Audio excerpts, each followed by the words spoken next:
Bonjour à tous, aujourd'hui on est à Nigloland, découverte pour nous de ce parc. On a commencé, donc alors déjà je vous le dis tout de suite, il n'y aura aucune vidéo des attractions à l'intérieur parce qu'on ne peut pas filmer dans les attractions, donc je ferai des petites vidéos de l'extérieur quand je peux. On vient de commencer par la maison hantée. Il y a une inspiration effectivement d'Haunted Mansion, Phantom Manor. Je pense que l'attraction est plus vieille que Phantom Manor, donc c'est plus une inspiration d'Haunted Mansion. Mais sinon c'est plutôt sympa, ça tourne beaucoup. C'est une attraction qui tourne beaucoup je trouve, mais c'est plutôt sympa. Puis là je sais pas trop ce qu'on va faire. On va se balader dans le parc, faire un peu les trucs au fil de l'eau, essayer de faire un max de sucre. Après il y a normalement pas trop de fil en général dans le parc, ça devrait être plutôt raisonnable.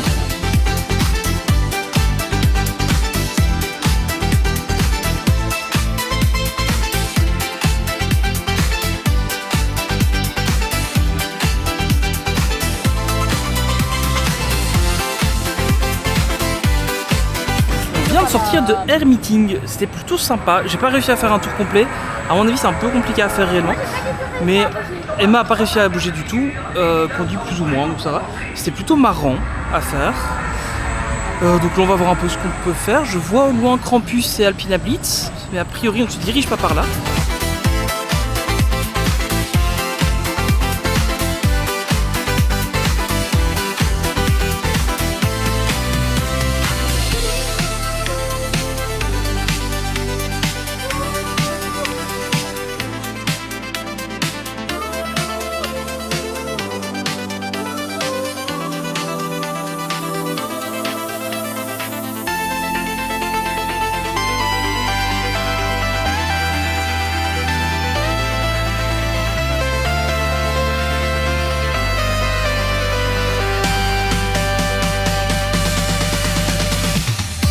10h29 à peu près, ouais. On vient de faire déjà 3 attractions. Spatial Experience, franchement sympa, il est mignon, il tapote un peu, mais ça va, ça reste sympa. Emma a l'air de survivre, ça va. J'aime assez bien le lift qui tourne en rond comme ça, c'est plutôt sympa. J'avoue que... Ça fait peur. Bon non, c'est marrant. Mais non, mais ça fait peur parce que tu vas te demander ce qui va se passer après, mais du coup, tu sais pas et du coup, ça va te faire peur. J'avoue que là, j'ai écouté le résumé du Niglup de Jérôme et du coup le voir lumière allumée ça doit être plutôt sympa à faire, mais franchement ouais il est marrant, il tapote un peu mais c'est sympa, ça passe.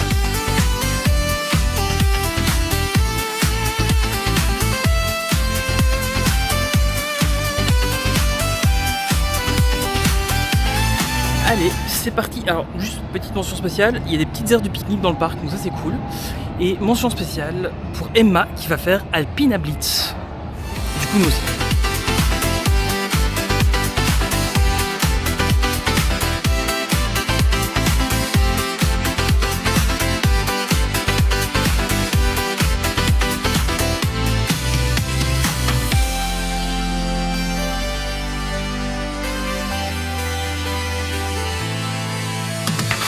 Donc 10h47, on a fait Alpina Blitz qui est plutôt cool.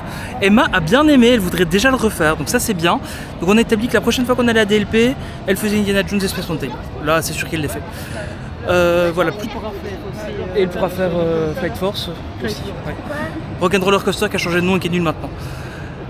Oui, c'est mon avis.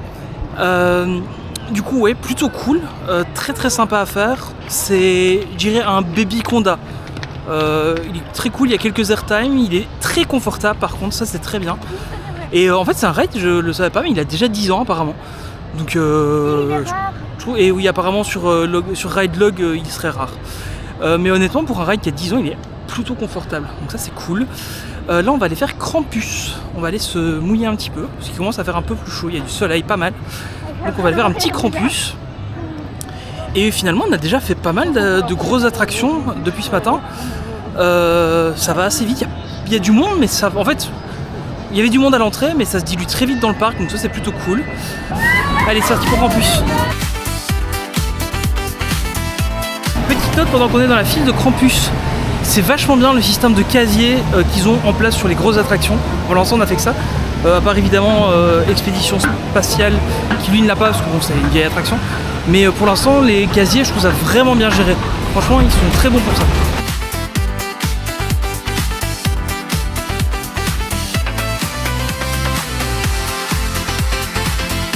On vient de sortir de Krampus. très sympa. La partie ride est mignonne. Mais bon voilà, c'est pas un super gros truc. Moi j'étais plus trempée. On est quand même bien mouillé. Moi j'ai eu de la chance, j'ai quelqu'un de grand devant moi qui a tout pris à ma place. Pas moi. Emma, elle a eu un truc sur le côté qui l'a bien mouillé, donc voilà, pas de chance. Candy, ça a l'air d'aller. Candy, ça va. Donc ouais, c'est Emma qui a tout pris, la plus petite. Franchement, super sympa à faire. Très drôle, rafraîchissant, c'est plutôt sympa. Là j'ai l'impression qu'on se dirige vers la Wild Mouse. Ça me fait moins rire, mais bon. Vu que Emma voudra la faire, on va la faire. Hein.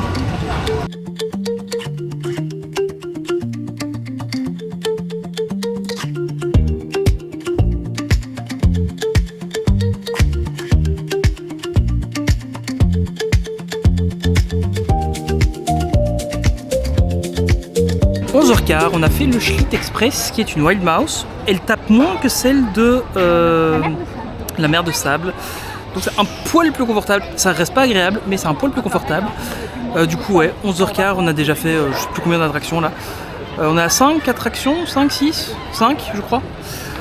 Peut-être déjà la 6ème, ouais. Donc je crois qu'on a fait les plus gros. Je crois qu'il nous reste les bûches, des trucs comme ça. Il y a le Noisette Express qui nous attend. Qui est juste pas loin, donc on va continuer le tour comme on le fait. Au final c'est pas mal, il n'y a pas trop de monde, donc ça reste agréable à faire.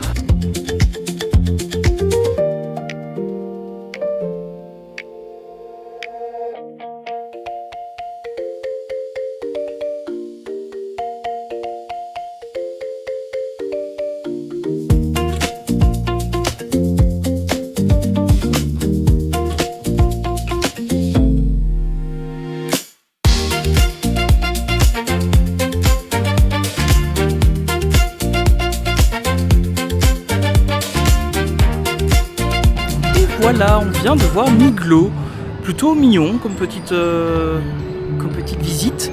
En fait avant on le voyait à l'entrée du parc, là maintenant il a une zone dédiée, un peu comme Mickey avec Mickey Mouse. Voilà un peu comment ça se fait. Je crois qu'on va tester l'envol des papillons. Le Noisette Express il a passé 25 minutes, donc on retentera plus tard, il y a même 30 minutes maintenant. On va peut-être aller faire l'envol des papillons, quelque chose comme ça, un truc calme un peu.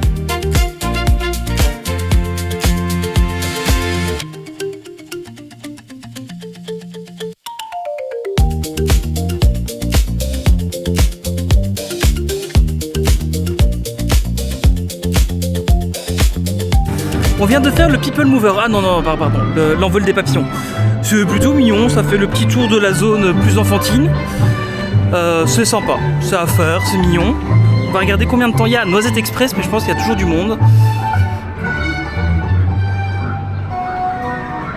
Combien de temps à Noisette Express? Attention, 30 minutes à Noisette Express, on repassera, on va faire Noisette Express plus tard, je pense.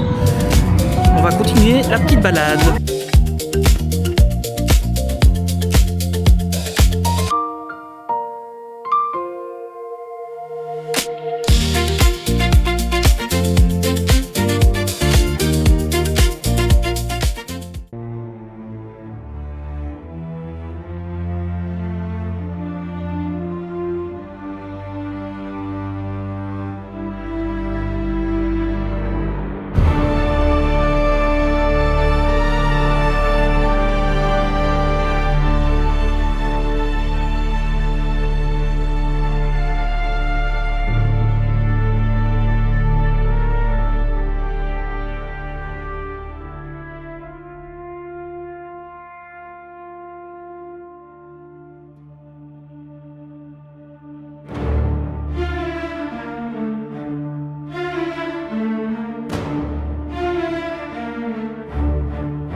De faire Dinosaur Adventure, plutôt marrant, c'est sympa, c'est mignon à voir.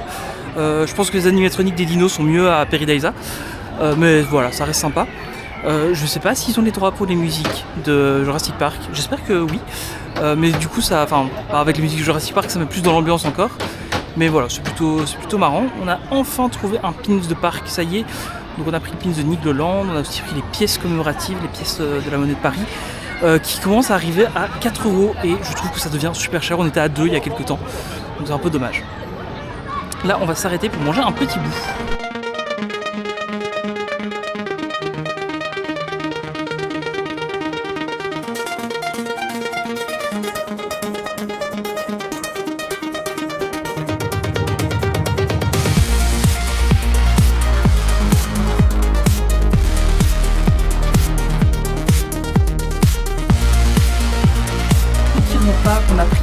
raclette.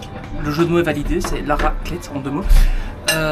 Du coup, les assiettes sont pas mal. Là, j'ai pris un menu à 17 €. J'ai le plat, un dessert et une boisson. Enfin, c'est une eau et je pense que c'est 1 € de plus si on veut un soft. Et les filles ont pris chacune un croque-monsieur. Qui sont des croque-monsieur à la française avec de la béchamel et une boisson. Là, un peu plus cher que les deux, je crois que c'était 27 pour les 2 plats. Je trouve que ça revient un tout petit peu plus cher que moi avec le menu, mais ça a l'air très bon aussi. Donc voilà, plutôt chouette. Et on a de la chance, on a réussi à avoir une petite maison pour se mettre dedans, et donc bien à l'ombre et c'est tranquille.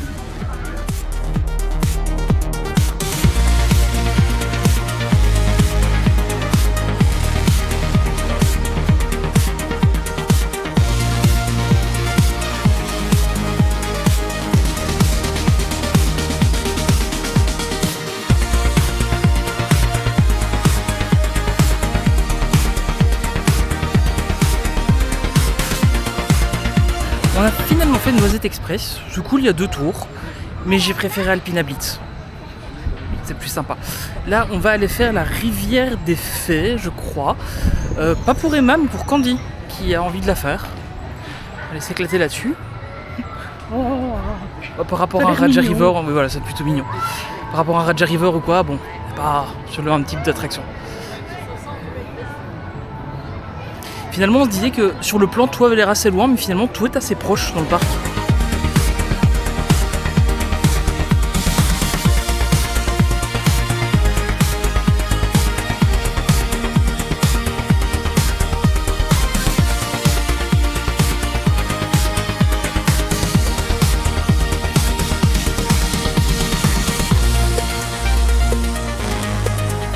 La forêt des fées.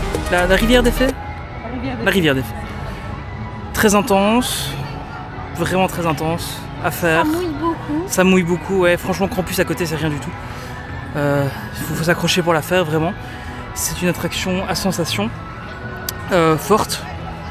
Principalement l'ennui. Non, je déconne, mais c'est mignon, quoi. C'est à faire. C'est une petite attraction, c'est mignon, c'est à faire. Si vous voulez vous balader. Là, je crois qu'on va aller faire Africa Cruise, c'est ça le nom ? Ouais, on va aller faire Africa Cruise, qui est donc apparemment un Jungle Cruise, mais sans les blagues. Voilà, on verra.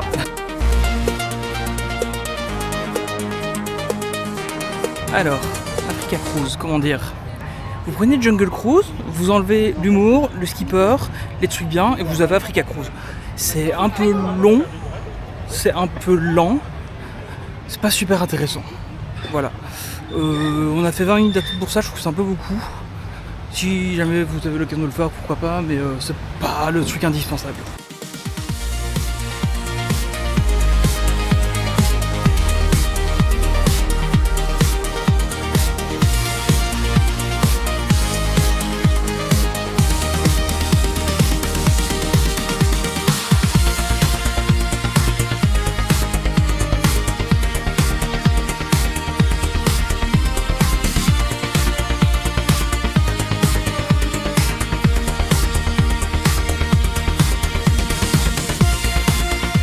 De faire la rivière canadienne que vous venez d'entendre, qui est humide, disons.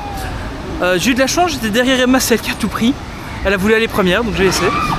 Ça mouille pas autant que la mer de sable. Elle mouille moins que celle de la mer de sable, ça c'est sûr. Mais clairement plus que Campus. Campus est beaucoup moins mouillé. Mais voilà, elle est fun à faire. C'est vraiment juste on monte, on descend. Il y a un mini parcours, mais pas beaucoup de fioritures. Là, je crois qu'on va aller faire le train de la mine, qui, je ne sais pas comment il s'appelle, mais on va aller faire ça, je pense. On est juste à côté. Je crois que c'est le bon moment pour le faire.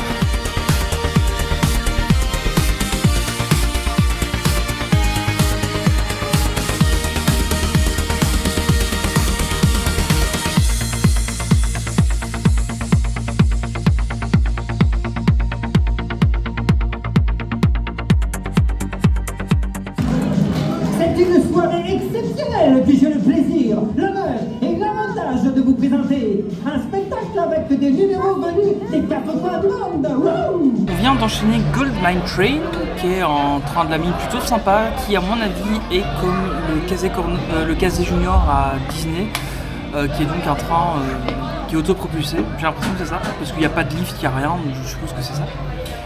Et ensuite on a fait le Niglo Show, c'est une expérience à vivre. C'est intéressant. En gros, vous prenez Country Bear Jamboree qui est à Disney World. Vous le rendez un peu bizarre. Et ça devient le Niglo Show. C'est particulier quand même. C'est marrant. Ça fait un peu peur. Ça fait un peu peur, ouais. Voilà, c'est très particulier, Niglo Show, mais on l'a fait, voilà. Donc ça, c'est plutôt bien.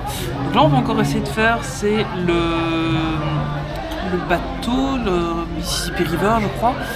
Et King of Mississippi, voilà. Et le Grizzly, qui est le disco coaster ici, que je ferai probablement pas. Donc voilà, on va essayer de faire un peu ça. Et puis après, on va probablement retourner sur Alpina Blitz. Grand Plus, un truc comme ça, dans ce coin-là. Voir un peu s'il y a moyen de refaire.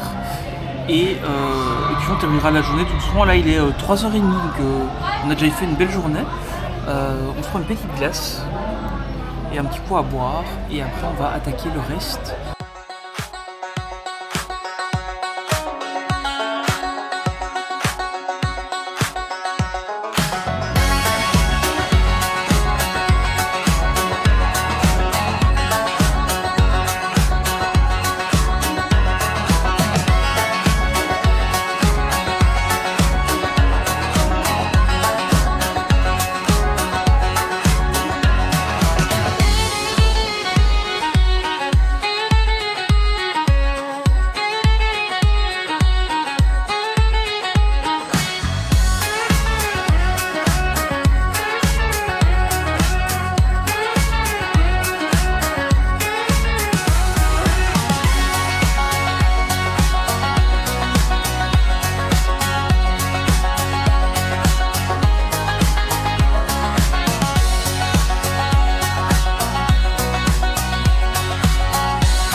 Après un King of Mississippi plutôt sympa avec quelques décos, les filles ont fait Grizzly. Moi je le fais toujours pas parce que les trucs qui tournent comme ça j'ai vraiment du mal. Après avoir fait le disco de la mer de sable, je sais pas trop. Alors les filles, c'était comment? Trop génial. C'était génial. Trop génial. Par rapport à celui de la mer de sable? Je trouve qu'il est plus agréable. Ouais, donc celui-ci il a une bosse en plus, ouais. Mais par contre, lui, il tourne moins. On n'a pas l'impression qu'il tourne par rapport à celui de la mer de sable. Okay. Parce que s'il est à la mer de sable, on a vraiment l'impression qu'il tourne. Je le tenterai quand même pas. Allez, on va essayer de faire... On retourne vers quoi, Alpina Blitz? Ouais. Ouais? Allez, c'est parti.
On se dirige toujours vers Alpina Blitz, mais on a pris à peu près une demi-heure pour faire.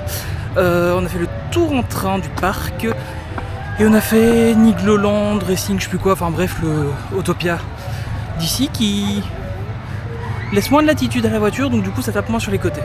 C'est déjà ça de prix. Ça s'appelle le circuit de Nigloland. Le circuit de Nigloland, me dit Emma.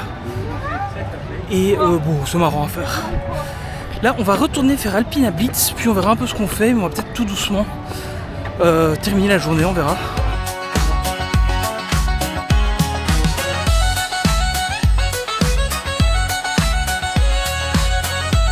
On vient de refaire pour la deuxième fois de la journée Alpina Blitz, qui était plus chaud, plus sympa à faire. Emma a eu un petit accrochage avec le train, mais rien de bien méchant. Donc voilà, c'est encore une chouette attraction à faire. Là, on va aller faire la tour des petits fantômes à la demande d'Emma. Et puis je pense qu'on va y aller tout doucement, parce que la fin de la journée arrive.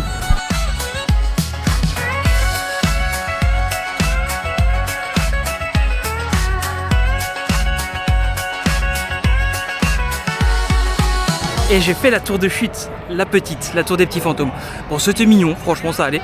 Alors là maintenant, Emma est ok pour enfin faire la tour de la terreur. Donc prochaine fois qu'on va à Disney, normalement elle fait la tote. Là on va refaire la maison hantée, le manoir hanté pardon. Et puis 2-3 achats et on va y aller je pense. Donc la deuxième fois le manoir hanté. Alors précision, il a ouvert en 97, en 97, donc il a ouvert après DLP, donc l'inspiration peut venir aussi de Phantom Manor. Bon, clairement, en tout cas, tout le début de l'attraction, on est clairement proche de ça, puis il y a peut-être un peu de Haunted Mansion, et puis on repasse dans Phantom Manor. C'est assez marrant, ça reste drôle à faire, puis voilà, c'est une chouette petite attraction. On va maintenant aller vers les petites boutiques, faire 2-3 mini-emplettes, et après, on va y aller, parce que le parc va bientôt fermer.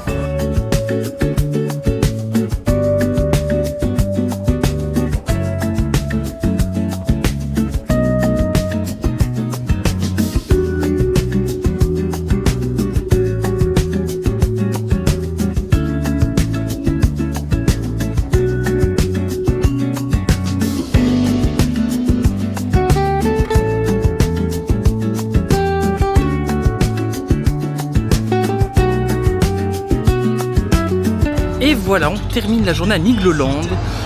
Plutôt une chouette journée. Là, il est au final 18h22. Le parc ferme dans 5 minutes. Enfin, à 30, donc dans 8 minutes. On a passé une chouette journée, vraiment très sympa. Au final, pas trop de monde. Je crois que la plus grosse file qu'on a fait, c'était au train de la mine, c'était 20 minutes. Un truc comme ça. Et 20 minutes à Africa Cruise. Donc voilà, on n'a pas fait des grosses files. Ça allait vraiment bien. Pourtant, il y avait quand même du monde dans le parc, donc c'est plutôt une bonne expérience. Niveau du parc en lui-même, plutôt cool, bien géré, honnêtement je trouve qu'il est très bien géré. Pour un petit parc comme ça, il est vraiment bien géré, tout est beau, tout est propre, tout est nickel. Peut-être un poil cher, là on en a eu pour 3, en l'achetant sur internet on est à 132 € pour 3, donc je trouve que c'est un tout petit peu cher peut-être pour le parc, mais ça les vaut quand même. Honnêtement je reviendrai, je pense qu'on reviendra. Ici on n'a pas fait l'hôtel du parc, on a pris un hôtel à l'extérieur parce qu'on s'était dit qu'on n'aurait pas trop le temps de profiter de l'hôtel vu qu'on revenait d'Espagne. Du coup voilà, on a décidé de ne pas prendre d'hôtel du parc, peut-être que la prochaine fois on testera avec un hôtel et un séjour. Et voilà un peu comment ça s'est passé. Je pense que les filles aussi ont bien aimé le parc. Ouais, c'était super. Voilà, c'était super. Emma, c'était trop génial, voilà. Emma a quand même fait son premier gros coaster Alpina Blitz ici. Donc c'est une grande première pour elle. On va commencer à pouvoir attaquer les coasters un peu plus sérieux. Donc ça c'est chouette, très bonne chose. Je suis très content. Voilà, donc c'est comme ça que se clôture la journée. C'est comme ça que se clôture nos vacances aussi. On reprend le boulot lundi. Ça fait du mal. Et c'est comme ça que se clôture cette vidéo. Si ça vous a plu, n'hésitez pas à vous abonner, à laisser un commentaire ou à liker. Et puis n'hésitez pas non plus à aller retrouver les podcasts dans la description. Et puis moi je vous dis à la prochaine, salut!